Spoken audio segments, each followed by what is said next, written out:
So I just wanted to show if this will even show up on here. So you guys see how I have my flyer laced, and yeah, like people that like things exact, they're gonna go nuts when they see this because it's not lined up right. But this is what works for me for lacing my flyer so that when I'm working with my English Angora, like right now, I told you guys, for those of you that saw my other video, I was working with Tino's fiber. And if I want to go as thin as this, like this isn't even that thin, like you guys can easily see that on the screen, but it will be a lace weight. I want to apply it with silk. And if I go just typically through the orifice off the bobbin like you normally would, it would just pull it right out of my hands because it's so soft and so fluffy. Like I can spin as thin as this with the silk, with some of the other wools, and it holds and grips together fine. You know, not as in like not fine fiber, but fine as in it works. But if I try to do it with the English Angora, it just doesn't. I can spin as fine as this with my German Angora and not have to lace my flyer. But once again, not working with the German Angora. This is Tino Fluffy Fur. I'm trying to get that up. Can you guys see that whole angle of how that's working like that? Now the beginning of this, there's some on here that I was testing something out and there's like a lump of other stuff on the bobbin and I was being lazy and I didn't take it off. But this, oh, I can hear the wind whistling outside. This is what I like because if I back this up a little bit, you'll be able to see this is how I like spinning with my fine. Can you guys see like how easy that's drawing in? Like, I don't like feeling like I'm racing against the bobbin. I don't like feeling like I'm just on the edge of control and that it's gonna rip it out of my fingers at any second. So see how nice and relaxed that is? Like, it's not tearing it away from me. I'm not in a rush. I've got my bobbin, my flyer, I should say. I don't know. Bobbin, flyer, whichever one you want to call it. It's going at a pretty good clip. I mean, I could speed it up, but right now I'm comfortable. You know, I've been chatting and answering messages while I've been spinning, waiting for my husband to call for a ride. His battery didn't work this morning. So anyways, I've been spinning at a pretty comfortable pace. And like I said, people spin much finer than that. You know, this is just going to be a lace. People do cobweb lace. They do singles that are like insanely thin so that they can do a 3-ply or 4-ply yarn or, you know, more. So the whole reason that this came to be is that I was reading articles because if I'm not spinning or knitting or doing something with the bunnies or, you know, just the 101 other things that we all tend to do, then I'm reading. You know, I'm reading about knitting or spinning or plying or any of those things.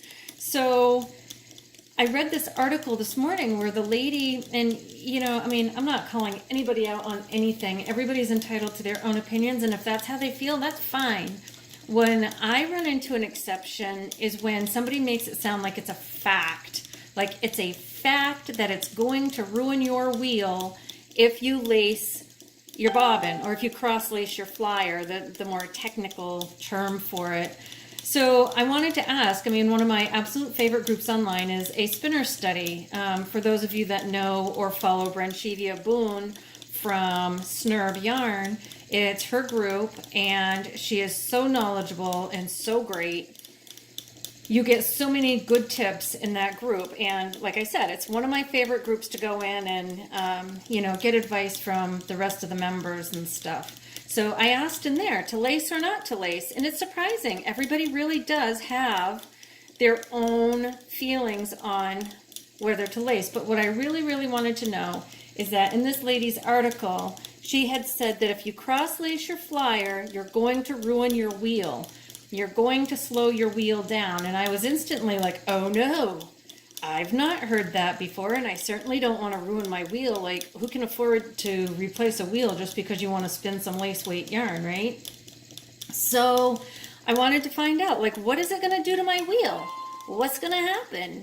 And I asked, and nobody seems to think anything will happen to the wheel. So I don't know what the woman who wrote the original article thought people would do to their wheels by slowing it down. I don't know if she meant gears, like if you have an e-spinner like me, I have a Roberta.